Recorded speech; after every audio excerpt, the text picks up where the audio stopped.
Sometimes when we talk about meeting the sensory needs of autistic children or adults, um, a conversation happens around how much is too much. Are we giving in to people? Are we spoiling them? Are we setting them up for failure, say in the real world or in their future if they're a young person?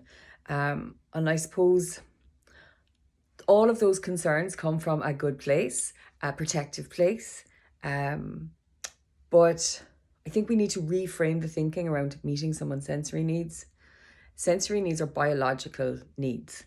They're not something that you just kind of, um, want, or, I suppose they're fundamental to your well-being.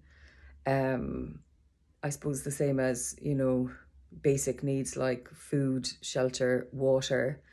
Sensory needs are just your basic needs. So we shouldn't really have a conversation, I suppose, around meeting someone's basic needs, like whether that's a thing or not, like, oh, by feeding children, are we setting them up for, the expectation that they're always going to be fed in adulthood? Nobody says that. So why would we say, oh, by, dimming the lights and changing the environment and learning about autistic communication is going to make it difficult for an autistic adult then, or, in the future, if we treat them like that as a child. The opposite is actually true.